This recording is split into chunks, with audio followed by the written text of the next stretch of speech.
Allez, salut tout le monde et bienvenue dans une nouvelle vidéo, bienvenue chez Cody, j'espère que vous allez bien, j'espère que vous allez mieux que moi parce que vous l'entendez.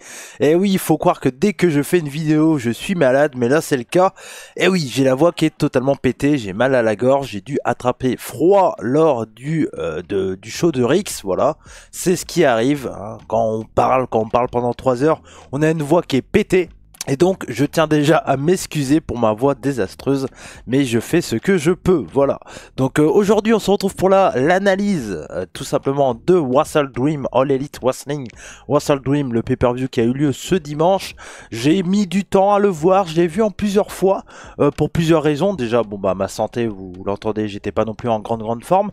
Et également, j'ai commenté Rix Catch, j'ai commenté également le show de la GWF, German Wrestling Federation, que vous allez pouvoir retrouver ce vendredi sur la chaîne YouTube GWF France. Et j'ai tout simplement été invité par Vianney pour commenter ce show qui était Super Showdown 2023. J'ai plus le nom exactement, mais voilà, n'hésitez pas à aller faire un tour. Ça sera ce vendredi en première diffusion à partir de 20h30 sur la chaîne YouTube GWF France. Donc un grand merci encore une fois à Vianney de m'avoir invité et j'espère que vous allez apprécier notre travail. Voilà, c'était vraiment très cool de commenter avec lui et vous verrez, c'était vraiment un très bon show que je vous conseille fortement avec des catcheurs comme Mike DiVecchio, Senza Volto et bien d'autres que vous connaissez sûrement.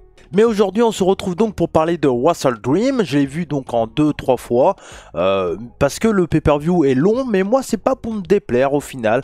Alors, c'est vrai que c'est long, hein, voilà, c'est à peu près 4 heures, 5 heures si on regarde la Zero Hour. Et pour information, je l'ai regardé et je vais vous en parler.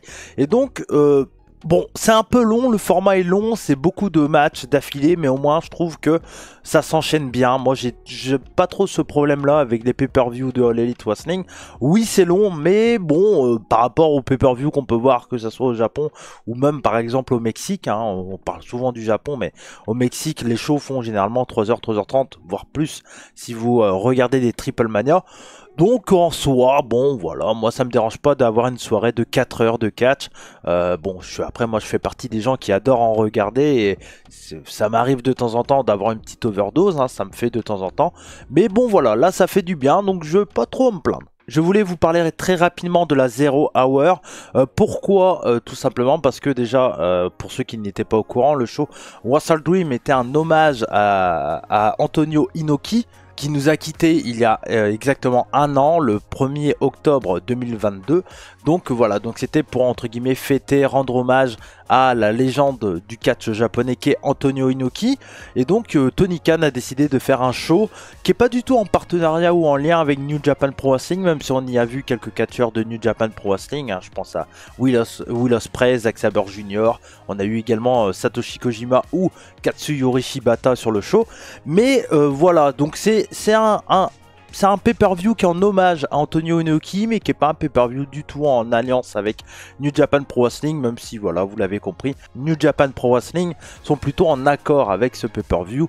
Donc voilà, donc c'était plutôt une bonne chose. Ils ont fait une espèce de cérémonie avec les petits-enfants de Antonio Inoki qu'on avait déjà vu lors de Wrestle Kingdom de cette année, où il y avait eu également un hommage parce que c'était le premier Wrestle Kingdom après la mort de Antonio Inoki, donc on avait déjà vu ses petits-fils, et donc voilà, donc c'était cool, il y avait du monde de la famille, il y avait Katsuyori Shibata, il y avait également Rocky Romero, qui est un élève de Antonio Inoki, hein, qui lui a commencé je crois vers 2001-2002, donc à l'époque où Antonio Inoki gérait encore New Japan et le New Japan Dojo, donc c'est voilà, donc c'était important qu'il soit là.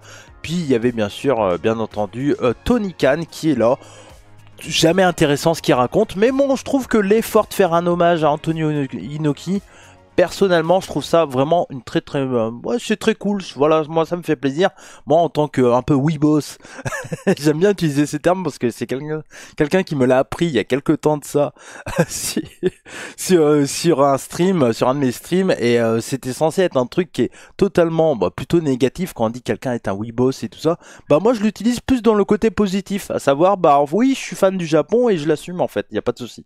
Donc voilà, donc moi en tant que weebos, j'étais plutôt content qu'on rendre hommage à la légende qui est Antonio Inoki, et je trouve que ça a été un peu bien fait. Alors ça a été pendant le pré-show et les gens s'en branlaient littéralement les couilles, mais bon, moi il y a l'effort qui est fait et moi je trouve ça très bien.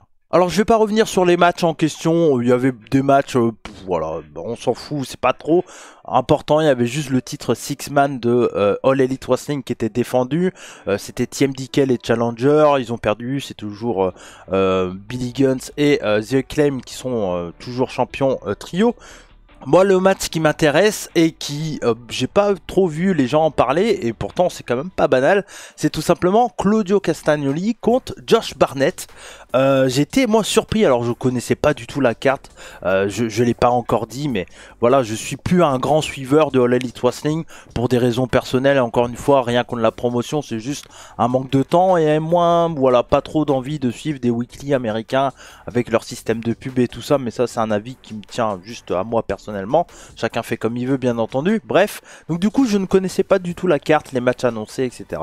Et j'étais très curieux de voir Claudio Castagnoli contre Josh Barnett, Josh Barnett qui est un ancien champion UFC, qui est très reconnu dans le MMA, il a également fait du Pride je crois au Japon si je dis pas de bêtises, donc c'est clairement ce qu'on peut appeler un shoot wrestler. Il est également connu du côté du catch indépendant avec le Josh Barnett Bloodsport, donc ça c'est voilà, c'est un tournoi de Game Changer Wrestling où il y a un catcheur en gros qui book un show où c'est du shoot. La base du truc c'est du shoot style, donc également un ring sans corde, donc on est clairement dans le côté bah voilà, Jean-Claude Van Damme, Bloodsport et tout ça, et donc c'est Josh Barnett qui fait ça. Et donc j'étais quand même surpris de le voir, sachant que bon, Josh Barnett a déjà bossé pour New Japan Pro Wrestling par le passé, il a été également commentateur pour la version US quand ça passait sur AXS TV avec Jim Ross, voilà, il avait commenté New Japan Pro Wrestling. Je me souviens également d'un angle un jour où en gros Jay White avait balancé un de ses adversaires vers Jim Ross et Josh Barnett, et l'adversaire en question avait terminé sur la table de Jim Ross et était à deux doigts de blesser Jim Ross, et Josh Barnett s'était vénère et avait attaqué Jay White. Derrière il s'est fait virer peu de temps après je crois, mais voilà, donc Josh Barnett c'est pas un rigolo, et moi de le voir là je me dis bah merde, bon ok c'est cool. Après c'est quelqu'un qui a quand même pas mal vieilli, qui fait du shoot, mais bon, c'est pas le plus qualitatif. Donc j'étais un peu curieux de ce combat avec Claudio Castagnoli, et on en a eu un combat vraiment plutôt cool. Vraiment un combat voilà, où c'était du bon shoot, où il y a eu les clés de bras, etc. etc. Il y avait John Moxley qui était également là au commentaire, qui est très intéressant au commentaire, John Moxley, qui est actuellement blessé, donc automatiquement il pouvait pas catcher ce soir-là. Mais voilà, j'ai trouvé que c'était un bon match. Si vous avez je crois que c'est 8 minutes, c'est pas très long, et c'est plutôt intéressant de voir Claudio faire un peu plus du shoot, un peu plus des prises au sol, etc. etc. C'est une belle victoire de Claudio Castagnoli, donc moi j'ai trouvé ça cool, et c'est ce genre de truc qui me fait dire ah putain, l'élite c'est quand même bien, et moi en tant que Weeboss, hein voilà, en tant que Weeboss, bah j'ai les refs et je suis content de les avoir, tu vois. Donc voilà, petit match à recommander dans cette 0 Hour, Josh Barnett contre Claudio Castagnoli, c'était 8 minutes bien cool. Et donc on va passer à la carte principale. On était du côté de Seattle, Washington, au Climate Pledge Arena, et donc c'était bien sûr disponible sur Fit. Alors je l'ai regardé en américain, enfin pas du tout en français, pour des raisons que j'avais pas acheté le show, donc je vous le dis tout de suite, hein, voilà. Donc voilà, j'ai pas regardé en français, mais j'ai quand même eu une grosse pensée aux commentateurs français, surtout à Norbert Feuillant, quand il y a eu le match Zack Sabre Jr. contre Bryan Danielson, parce que je sais que ça fait partie des deux des catcheurs que Norbert kiffe énormément, et donc je me suis dit, bah, il doit quand même bien kiffer sa place de commentateur, et ils l'ont pas volé, bien entendu, même si, voilà, cette fois-ci, je n'ai pas écouté en français. Le show a commencé donc avec un match pour les titres Ring of Honor World Tag Team Title, on le sait, hein. Les titres ROH sont détenus par MJF, l'actuel champion de l'élite, et Adam Cole, bébé, dans Better Than You, bébé, voilà, ça j'ai suivi, vous avez vu, j'ai suivi quand même pas mal de choses, attention. Et donc du coup, donc MJF est en équipe avec Adam Cole, vous le savez, il s'est blessé, en sautant, enfin bref, on sait pas trop encore actuellement si c'est vrai ou worké. Bon, on verra, je garde le suspense là-dessus. Et donc, comme All Elite Wrestling est également, bah, un endroit où les titres Ring of Honor sont très défendus, moi je trouve toujours cette situation Ring of Honor All Elite très perturbante. On a eu donc un match pour les titres par équipe, donc c'était MJF qui était tout seul contre The Righteous, Dutch et Vincent. Bon, c'est une équipe qui est très, enfin pas très reconnue, mais qui est connue du côté de chez Ring of Honor, The Righteous, pendant quelques temps avant l'achat de Tony Khan du côté de chez Ring of Honor. Bon, c'est une équipe qui est sympa, mais on s'en fout, hein. En vrai, je pense que ça a été amené juste un peu à l'arrache, comme on n'avait pas encore construit un nouveau challenger après Grand Slam pour MJF, il fallait placer MJF sur la carte. C'était le meilleur moyen de le mettre, voilà. On a fait un match plutôt axé comédie avec une promo au début de MJF. Le match en lui-même était cool. MJF a réussi à mettre, à rendre crédible un peu The Righteous malgré la situation qui était quand même difficile. Dans des matchs handicap, c'est toujours compliqué de, voilà, de bien équilibrer le match, on va dire. Il y a toujours des mecs qui sont un peu moins over, surtout les deux qui ont le mec tout seul, surtout si c'est la méga star du show comme MJF. Mais voilà, ça permet de mettre l'ambiance dans le show, ça permet de faire rire les gens. C'est un match qui est assez court, c'était sympa, il finit bien sûr par remporter le combat, hein, voilà. C'était un bon opener, rien à dire d'exceptionnel, mais ça reste solide. Le show a continué avec un autre match pour le titre Ring of Honor World Title cette fois-ci, et également pour le titre New Japan Strong Openweight. Alors je crois que c'était un match pour les deux titres. Donc c'était Eddie Kingston le champion qui défendait son titre contre l'actuel champion Ring of Honor Pure, Katsuyori Shibata. C'est quand même un bordel tous ces titres, il faut le dire, hein. Si moi j'ai pas de problème avec ça personnellement, mais je peux comprendre qu'on trouve que c'est un bordel monstre les titres. Tout le monde a un titre, enfin c'est fou, mais tu regardes, mine de rien, dans tous les matchs il y a pratiquement un champion, quoi. Hormis un ou deux matchs, mais je crois dans tous les matchs il y a un champion. Donc bon, je comprends que si on regarde de loin, c'est compliqué. Mais encore une fois, si on est un petit smarteux, un petit Marc, un petit Weebos, peu importe comment vous nous appelez, on a les refs et ça nous dérange pas. Mais je comprends que de loin, c'est un peu compliqué, voilà. Eddie Kingston contre Katsuyori Shibata, bon bah on voulait voir un match où les deux allaient se mettre dans la tronche.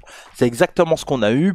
Pas déçu sur ce point là, c'était vraiment très cool. Match logiquement gagné par Eddie Kingston parce que bon voilà, il a eu le titre New Japan Strong et il arrête le catch indépendant pour pouvoir vraiment défendre ce titre là et le titre Ring of Honor. Donc on sent qu'il va le garder pendant très longtemps et c'est totalement mérité de la part de Eddie Kingston, en plus qui a re-signé je crois 4 ans avec All Elite Wrestling. Dans le Media Scrum, il y a Katsuyori Shibata qui a dit qu'il aimerait revenir beaucoup plus avec All Elite Wrestling. Et il y a Tony Khan qui a dit bah si il aimerait y revenir, il aimerait bien également que Shibata soit clairement signé All Elite Wrestling. Alors il y a une rumeur aussi qu'on parle que Tony Khan pourrait racheter la New Japan Pro Wrestling, ce que j'espère surtout pas, je vous le dis entre vous et moi. Pour des raisons personnelles, ça à la limite j'en parlerai une autre fois, mais voilà. Mais si Shibata se doit de pourquoi pas quitter New Japan pour vraiment être signé All Elite, bon, why not? Actuellement, il est toujours, je crois, entraîneur du côté du New Japan Dojo aux États-Unis. Mais bon, c'est son choix. Voilà, c'est son choix. Après, on sait que New Japan au Japon lui donne pas trop l'opportunité de catcher ce que Shibata aimerait. Donc, c'est un peu, ça peut être aussi compréhensible dans un sens de la part de Shibata. Bref, en tout cas voilà, c'était ce que j'avais envie de voir. C'était un bon match, victoire normale de Eddie Kingston. On passe à la suite. C'était pas le match le plus intéressant non plus, mais c'était voilà, c'était un bon petit match. Ça a dû durer dans les 10-12 minutes peut-être, quelque chose comme ça. Match pour le titre TBS, Chris Talander contre Julia Hart. Julia Hart qui était accompagnée de Brody King. Alors sur le papier, je me disais ouais, je m'en fous, je vais sûrement le passer. Puis après je me suis dit, tu sais quoi, maintenant vraiment essaye de faire des reviews, tu regardes tout. Donc voilà, donc j'ai dit allez, je laisse une chance. Et ben j'ai bien fait, c'était un très bon match féminin, j'ai trouvé que c'était bien cool. Le problème pour moi, c'est qu'il n'y a qu'un match sur la carte, qu'un match féminin, et que c'est un match les plus courts de la carte. Mais sinon, c'était très efficace. Crystal Lander, elle est vraiment très très bonne dans le ring en ce moment. Je trouve qu'elle est bien revenue. Et Julia Hart, bah, c'est vraiment bien amélioré. Elle a un bon petit personnage qui va dans la gimmick de la House of Black. Et c'était vraiment bien cool. Ouais, c'était un bon petit match. Julia Hart, elle n'est pas passée pour une nulle, hein, tout simplement. Elle a plutôt fait des bons moves, elle a réussi à mettre en danger la championne. Non, bonne défense de titre de Crystal Lander qui construit un peu, voilà, après depuis qu'elle a repris ce titre sur Jet Cargill. Donc il faut reconstruire un peu l'overness de ce titre TBS, et ça a été le cas, c'était bien cool. Voilà, c'était bien cool, match que je peux recommander si vous avez 5-6 minutes là, ça se regarde tout seul. Alors il y a des matchs bien plus à recommander dans ce show, mais c'était vraiment pas dégueulasse. Ensuite, on enchaînait avec un match pour être challenger numéro 1 pour les titres All Elite Tag Team. Et donc, on avait plusieurs équipes. C'était un Fatal 4-Way par équipe. Donc, on avait Hook et Orange Cassidy. Alors, sur le coup, bon, moi, j'avais pas trop la rêve de cette équipe et tout ça. Je vous ai dit, je regarde que les pay-per-view. Les weekly, je regarde de loin, etc. Mais bon, voilà. Hook et Orange Cassidy qui faisaient face aux Young Bucks, Matt Jackson et Nick Jackson, les Lucha Brothers, Metal Zero Miedo et l'actuel champion international qui a pris le titre sur John Moxley, Rey Fenix et également les deux derniers c'était les membres du Bullet Club Gold, The Guns, Austin Gunn et Colton Gunn. Bon, moi je vous avoue, quand je voyais sur le papier, je me disais bon, si les Bucks gagnent ce match, j'ai l'impression que ça donnait une idée du potentiel gagnant du match pour les titres qu'il y aura plus tard dans la soirée. Et je me disais, bon, les Lucha Brothers, je le vois pas parce que Rey Fenix, champion international, ça me trouverait bizarre. Je me suis dit, bon, je pense que ça va être les Guns. Voilà, je m'attendais aux Guns dans l'idée où les Guns sont un peu bien, font quand même assez mis en avant ces derniers temps avec l'histoire avec Jay White et tout ça. Même si après j'ai réfléchi, je me suis dit, oui, mais Jay White a été attaqué. Donc, à mon avis, le Bullet Club Gold aura une histoire, donc les Guns seront occupés. Donc, voilà, je me dis, bon, est-ce qu'ils vont aller, pourquoi pas, vers Hook et Orange Cassidy? On sait que Orange Cassidy n'est plus vers le titre international. Bon, je savais pas trop, il y avait un peu de suspense. On a eu un très très bon Fatal 4-Way par équipe, où ça partait dans tous les sens, hein, voilà. C'était bien sûr spot avec spot avec spot avec spot, c'était bien cool. Victoire des Bucks, c'était intéressant pour la suite. Je me disais, est-ce qu'ils vont refaire, excusez-moi, gagner les FTR pour refaire un nouveau match Bucks FTR? On aura la réponse un peu plus tard. Mais voilà, je me disais que bon, ok, ça me donnait du suspense vraiment pour le match, pour les titres par équipe. Donc moi j'ai trouvé ça que c'était un très bon match, bien cool. Puis en même temps voilà, il y a des catcheurs qui sont très très qualitatifs. Donc voilà, donc c'était un bon petit match. Et l'équipe Hook Orange Cassidy, j'ai envie de dire bah essayez de creuser en vrai, pourquoi pas. En vrai, pourquoi pas. Parce que bon, je trouve l'idée plutôt marrante. Voilà, puis ça me fait plaisir de voir Hook catcher avec d'autres catcheurs en fait. Donc voilà. Ensuite, on avait un match simple entre Adam Page, Hangman Adam Page et Swerve Strickland, qui était accompagné de toute son équipe là, et également de Prince Nana. Bon, moi je vais déjà faire un petit truc que j'aime pas avec Swerve. Swerve Strickland, Shane Strickland comme je l'ai connu à l'époque. Moi c'est Prince Nana en fait, parce que Prince Nana il est trop over. De ce que j'ai compris, Shane Strickland est censé être le heel de l'histoire, mais ça marche pas. Pourquoi ça marche pas? Parce qu'en fait le manager est trop face et il est trop over, donc les gens détestaient Adam Page. J'ai vu des gens dire sur internet, ouais mais Adam Page de toute façon il est pas bon et tout ça. Non, c'est juste que les gens ils ont tourné sur Adam Page parce que Prince Nana est ultra over. Donc franchement s'ils veulent garder Shane Strickland, Swerve Strickland en tant que heel, faites-lui casser la gueule à Prince Nana quoi. Parce que oui, Prince Nana il est marrant, il fait ses danses et tout, moi aussi j'aime bien, je trouve ça plutôt fun, hein, tu vois, le truc comme ça et tout. Bon voilà. Mais c'est pas un manager heel quoi, tu vois, c'est le mec, il danse, les gens l'aiment bien et tout ça. C'est le problème de ce genre de personnage quoi, c'est que du coup ça casse tout le côté heel de Swerve Strickland, et à la fin il y a des interventions, des trucs, et malgré ça Swerve il est over quoi, il est content, le public est content.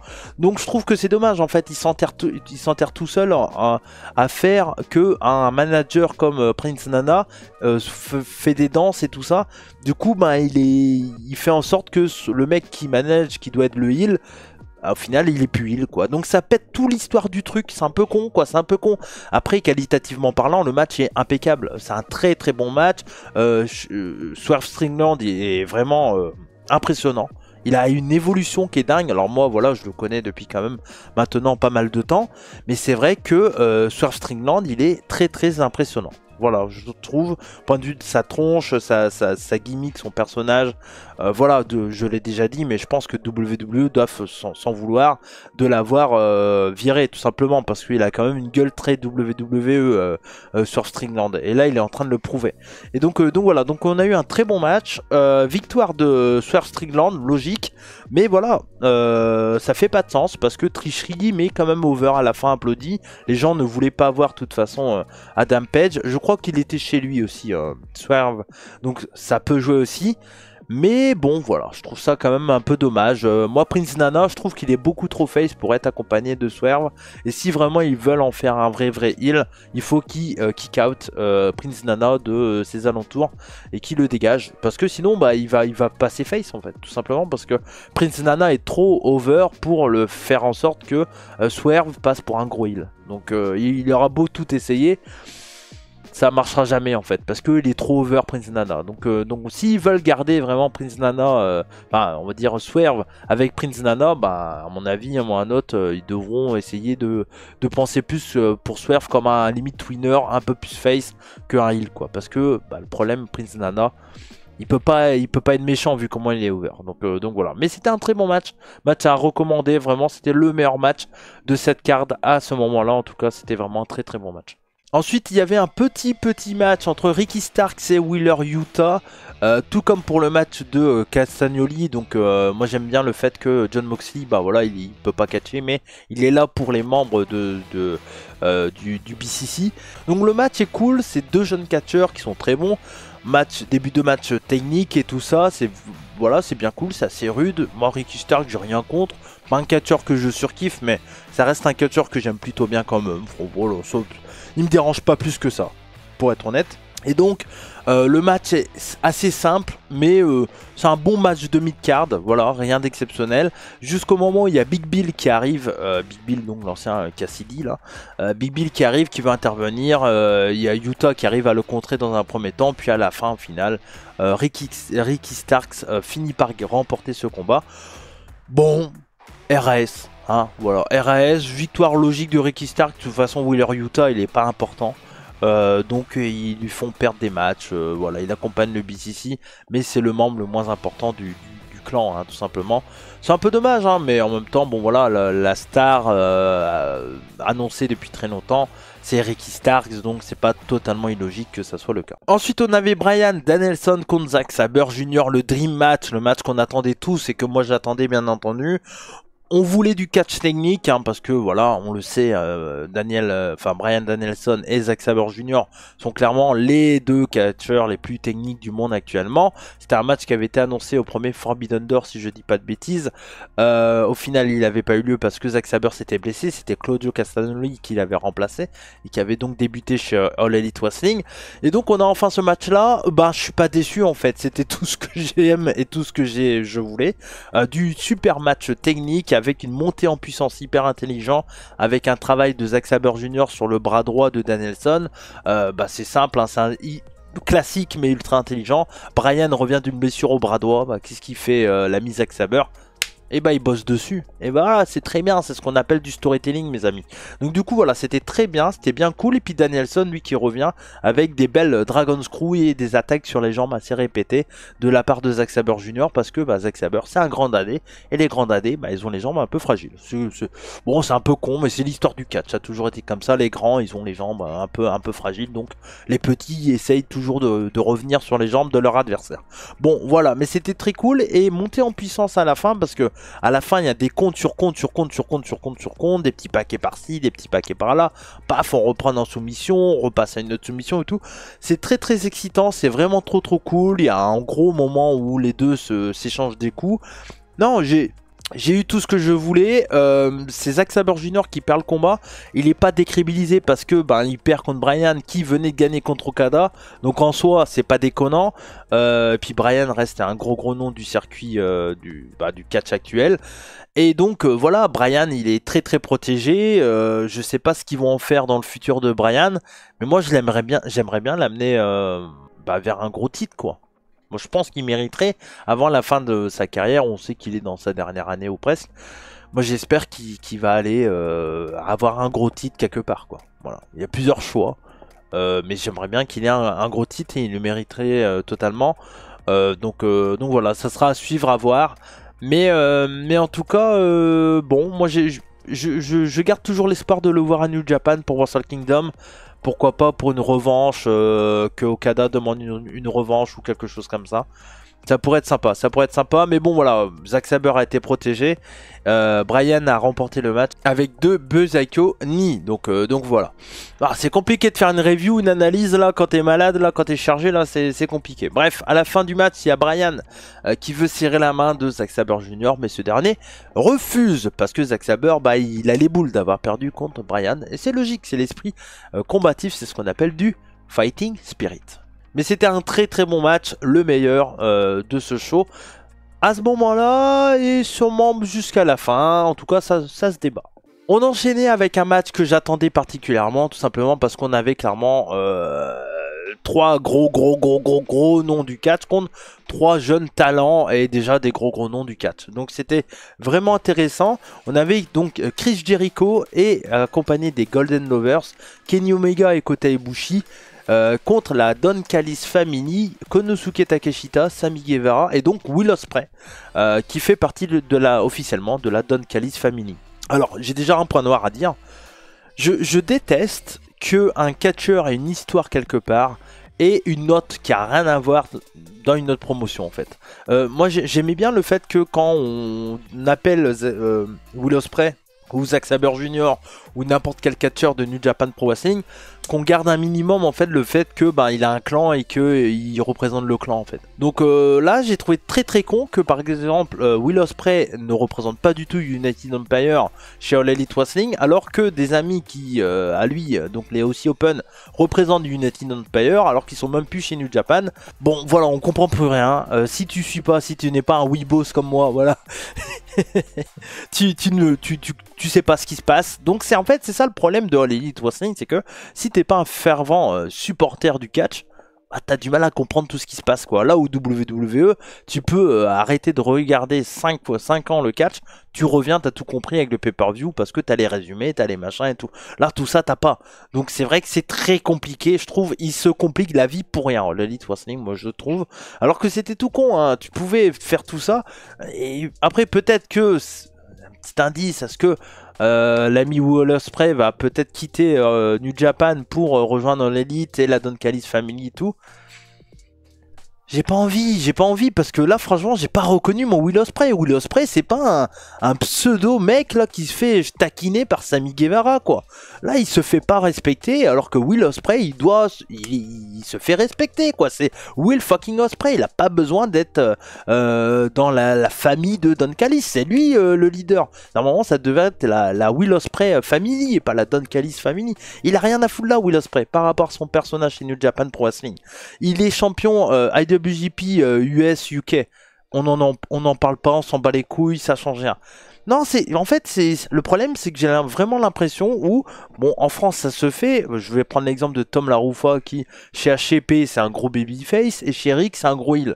Mais on est en France, ça va, on est en indépendant, c'est pas moi ça m'embête un peu, mais en soi voilà, why not, on essaye de l'expliquer. Mais là bon c'est New Japan et All Elite quoi, à un moment vous êtes censés travailler ensemble et je trouve totalement con que je reconnais pas du tout mon Will Ospreay, que ça soit la mentalité, le in-ring est toujours impeccable, ça reste Will Ospreay, mais tous les matchs qu'il fait chez All Elite c'est pas mon Will Ospreay, voilà, c'est pas ce que j'aime de Will Ospreay.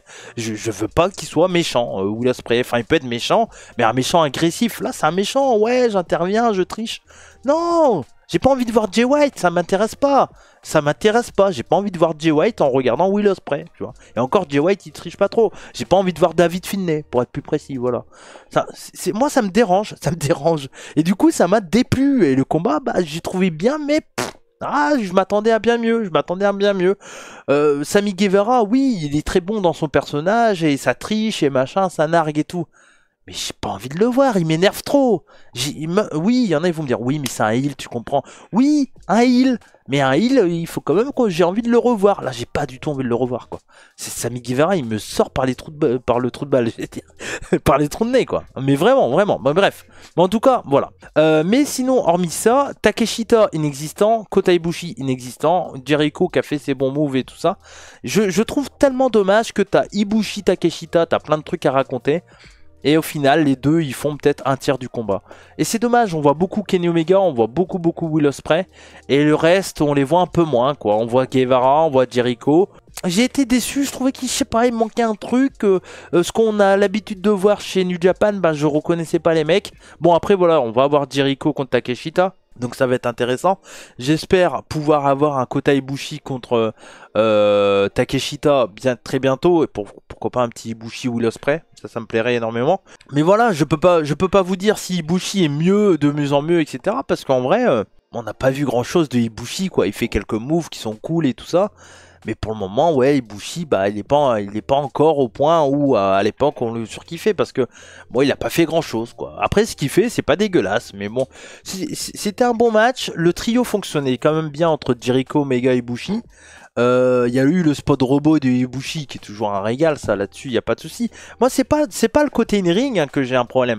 C'est plus ben, les personnages, le style de catch qu'on donne à des gars comment dire, comme Ibushi ou comme enfin encore Ibushi il fait ce qu'il faisait d'habitude, mais on le voit, c'est juste qu'on le voit pas beaucoup. Mais surtout moi c'est Will Ospreay, quoi. Will Ospreay il a pas besoin d'être dans une promotion, dans une famille comme ça, à être un sergent de Don Callis, quoi. Fais-toi respecter, Willow. Merde. Ensuite, il y avait un match, désolé c'est un peu long, mais en même temps, la carte elle fait 4h30, donc c'est normal. Il y avait le match pour le titre AEW World Tag Team Title, donc j'avais quand même pas mal de doutes sur le gagnant de ce combat-là. Et franchement, donc FTR contre aussi Open, j'adore. Moi, c'est tout ce que je kiffe. Voilà, c'est tout ce que je kiffe. Gros duel physique entre Dax et Dax Hardwood et Mark Davis en début de combat. Franchement, les deux sont très badass.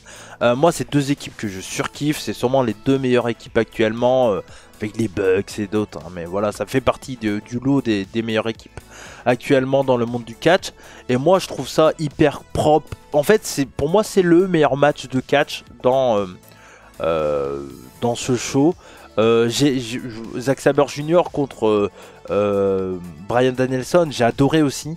Mais j'ai vraiment un gros faible pour ce match par équipe parce que je trouve qu'il n'en manque pas une. Alors c'est rien d'exceptionnel, mais c'est juste ultra intelligent et c'est du classique simple. Moi j'aime la simplicité, tu vois. Zack Sabre Jr., Daniel, à chaque fois j'appelle Daniel Bryan, mais bref, Bryan Danielson. C'est un très très bon match, mais si t'es pas fan de technique, de machin et tout, alors tu peux kiffer parce que c'est tellement bien fait que le rythme est bon et tout ça. On n'est pas dans du shoot quand même, mais voilà, ça peut te bloquer si t'es pas trop habitué. Là où franchement pour moi, le titre par équipe, FTR contre aussi Open, c'est un très bon match par équipe. Je suis pas au point de mettre par exemple sur comme le premier il y avait eu FTR contre les Briscoe ou un FTR Bucks ou autre, mais pour moi c'est quoique par rapport au FTR Bucks de par exemple de Wembley, je mets celui-là limite avant quoi en fait, parce que moi je le trouve super bon. Il n'y a rien qui est manqué, c'est ultra intelligent. Le comeback de Dax Harwood, mais qui est raconté par Cash Wheeler parce qu'il se fait casser la gueule et qu'il essaye de revenir, etc. Et moi j'adore tous les moments où on croit que ça va être le moment, puis en fait t'as un des aussi Open qui arrive qui dégage Dax Harwood, donc du coup Cash Wheeler peut pas faire le tag. Enfin je trouve que ça a été hyper bien fait, ultra intelligent, c'est tout ce que j'aime. Moi franchement j'ai adoré ce combat du début à la fin. Je l'ai bouffé d'une traite où j'étais à fond dedans. J'ai pas le temps devant les yeux, mais ça doit durer pas loin de 20 minutes. C'était très bien. J'ai quand même été curieux par la fin du combat où c'est FTR donc qui a remporté ce combat et donc qui sont toujours champions. Et donc on va avoir à nouveau un Bucks FTR un peu trop vite. Je l'aurais pas fait. Moi j'aurais fait gagner les OC Open personnellement, histoire de relancer un truc. Je sais pas trop à voir. Bon après Bucks FTR quoi qu'il arrive ça va être très bien. Et je sais pas quand ça aura lieu. Sûrement à Full Gear. Mais moi j'aurais bien fait gagner les OC Open en vrai. Je trouve qu'ils auraient tellement mérité de remporter ce titre. Et je pense qu'ils l'auront un jour ou l'autre. Je suis pas trop inquiet là-dessus. Mais bon voilà. En tout cas c'était un très bon match sans aucun doute. Et donc le dernier match c'était le match pour le titre TNT Best 2 Out 3 Falls match. Christian Cage contre Darby Allin. Alors je vais dire un petit truc sur un point que je sais que quelqu'un que j'apprécie énormément, à savoir Max de Des Kicks et des Claques, a un peu gueulé. Il disait oui ça fait pas de sens que le titre All Elite TNT soit en main event. Alors moi je n'ai pas suivi la storyline, je sais pas trop comment ça se passe, etc. J'ai envie de dire pour la défense de la place ou tout simplement pour moi, Darby Allin, bah en fait, donc c'est chez lui. Donc dans un sens, vu que t'as pas le titre World Heavyweight qui est défendu, bah le titre le plus fort en solo, en fait c'est quoi? Bah c'est ce titre là de TNT. Et en plus c'est un mec qui est chez lui qui va essayer d'avoir le titre quoi. Donc en soi, moi ça me dérange pas plus que ça et ça me choque pas plus que ça que le match soit en main event. Après je dis pas que j'ai le bon avis, je dis juste que moi en soi ça m'a pas trop dérangé. Voilà, ça m'a pas dérangé. Et alors oui, c'est sûr que une fois que tu sais que c'est ça en main event, bon bah l'arrivée que tu auras après, tu t'en doutes quoi, voilà. Mais en soi, ça m'a pas dérangé plus que ça. Le match en lui-même est très bon, j'allais très vite parce que surtout pour parler de la suite, mais le match est très bon, j'ai adoré le premier tombé et gagnant de Darby Allin, donc c'était un match au meilleur des 3 comptes. Et franchement moi j'ai trouvé ça cool, le fait qu'il utilise le t-shirt et tout ça, le petit roll-up et tout, c'était bien cool. Après il y a Christian qui gagne avec voilà, avec du heal classique en compte à l'extérieur après avoir fracassé le dos de Darby Allin sur des marches, mais en vrai c'était vraiment cool. Et donc ça c'était cool. Et après ce deuxième tombé gagnant cette fois-ci par Christian Cage avec cut out, bah le match s'emballe et ça commence à devenir un peu hardcore où Christian voilà, commence à partir en bordel monstre, à démonter les rings, etc. Puis ça part un peu dans tous les sens. Franchement, moi j'ai trouvé ça très bien. Il y a un gros frog splash sur le stretcher là que sur la, j'ai pas le nom en français, mais vous m'avez compris. Sur le truc qui veut amener loin Darby Allin parce qu'il est blessé. Il y a un frog splash comment dire de Christian sur ça qui est vraiment cool. Après il fait le kill switch sur le bois, encore near fall. Donc ça j'ai trouvé ça très bien. Il y a des hommages à Sting parce que voilà, chacun fait des prises de Sting et tout ça. Après il y a un spear sur Bryce Remsburg, donc voilà. Là il y a un low blow sur Darby Allin et là il y a Nick Wayne qui débarque dans le ring. Alors il y avait une histoire avec sa mère, la mère de Nick Wayne par rapport à Christian, bref voilà. Et là il y a un turn de Nick Wayne et j'ai vu des gens dire aussi ouais mais ça fait pas de sens qu'il turn et tout. En fait si, ça peut faire du sens parce qu'en fait Nick Wayne c'est un adolescent entre guillemets hein. Il a 19 ans je crois, mais en 18, ouais 18 juste. Mais c'est encore un ado, tu vois. Et les ados, ils aiment bien défier un peu les parents, tu vois. Et la mère, tu vois, elle aime pas trop Christian, machin et tout. Christian a insulté sa mère, machin et tout. Mais tu sais, c'est un peu rebelle à cet âge-là, les jeunes, tu vois. Et je pense qu'ils vont jouer là-dessus, en fait. Ils vont jouer qu'il s'est fait bouffer le cerveau par Christian et qu'il veut jouer un peu le rebelle et tout ça. Et c'est pour ça qu'il a trahi Darby. Donc en soi, moi, je trouve ça peut s'expliquer. Voilà, ça peut s'expliquer et j'ai été très surpris de ce turn de Nick Wayne sur Darby Allin et je trouve ça bien cool en vrai, je trouve ça bien cool, curieux de voir la suite, vraiment curieux de voir la suite et donc grâce à ça, victoire de Christian. Donc moi j'ai trouvé ça super cool. Il y a un tabassage de Darby par Christian et Nick Wayne. Et là il y a les caméras qui vont aller vers l'écran. Donc les gens ils se disent bon bah là c'est le moment machin et tout. En fait c'est Sting qui débarque sans musique. Oh, ils ont peut-être pu mettre de la musique de Sting mais bon. Voilà, Sting arrive, il fait le ménage. Il y a Luchasaurus qui arrive aussi. Et du coup ça permet aux méchants de prendre l'avantage sur Sting. Et là on a donc un chair, machin, j'ai pas le nom, qui va arriver. Et donc on se retrouve à que au moment où il lève la chaise, là il y a une promo qui part et donc on a l'arrivée de Adam Copeland, donc l'ancien Edge du côté de All Elite Wrestling.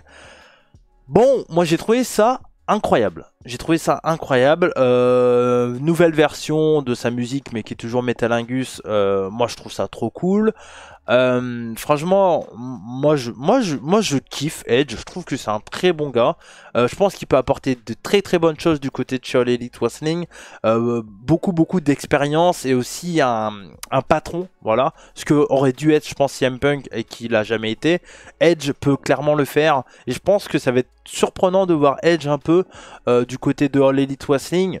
Et moi, je suis curieux de voir qu'est-ce qu'ils vont en faire et qu'est-ce qu'il va faire. Et franchement, moi, je trouve que c'est une très bonne chose, que ce soit pour All Elite, parce que il y aura des nouvelles personnes qui vont aller vers All Elite Wrestling, et également pour Edge, parce qu'il aura la liberté de faire ce qu'il a envie. Donc c'est très très bien pour tout le monde et on est tous gagnants, je pense, que ce soit en tant que fan ou pour les catcheurs en eux-mêmes, parce qu'ils auront un vrai patron dans les vestiaires en plus de Jericho, Christian, etc. Bah c'est cool quoi, voilà c'est cool. Après il lui reste 1, 2 ans, 3 ans, 4 ans, je sais pas, peut-être plus, je sais pas combien de temps il a signé Edge. Mais en tout cas, je trouve que c'est une très très bonne chose pour All Elite Wrestling et ça va apporter de l'expérience dans les vestiaires et on l'a vu, ils ont besoin de gros boss comme ça dans les vestiaires. Donc moi je trouve ça très bien, ça va donc voilà, Edge il arrive au début, il dit oh, je vais taper Sting, il prend la chaise de Christian, puis au final il envoie un coup à Nick Wayne, ça part, etc. etc. Donc on aura un Adam Copeland babyface, on risque de partir sur un 3 contre 3. Mais c'est cool, moi je pense que s'il y a Edge, si son premier match c'est Edge Christian en 1 contre 1, si le premier match 1 contre 1 c'est Edge Christian, moi je suis content. C'est sur ta fiche, il y a toujours un côté un peu nostalgique avec les deux. Et en vrai, je trouve que c'est bien, quoi. Je trouve que c'est bien. Donc voilà. Bon, voilà, j'ai pris beaucoup mon temps, mais c'est normal, il y a tellement de choses à dire. Si jamais vous avez des questions, bah, n'hésitez pas à me les poser. Pas dans le mercredi, parce que ça sera jeudi. Et oui, là, vous voyez la vidéo, donc ce soir. Mais ça sera demain, le mercredi. Ça sera donc le jeudi Cody, tout simplement. Et donc, bah, n'hésitez pas, si vous voulez, qu'on reparle de Wrestle Dream. Voilà, n'hésitez pas, parce que c'est vrai que j'essaye d'aller au plus vite, mais bon, on a le temps, tu vois, déjà 40 minutes, je fais, ah, bon, c'est long, je vais devoir couper des trucs au montage, donc voilà. Bref, en tout cas, merci à vous de m'avoir suivi, j'espère que cette analyse du show vous a plu. Comme on dit chez moi, banzai, et surtout n'oubliez pas, bah, soyez curieux, et n'oubliez pas, le mercredi c'est pas ce soir, c'est demain. Ciao, la bise.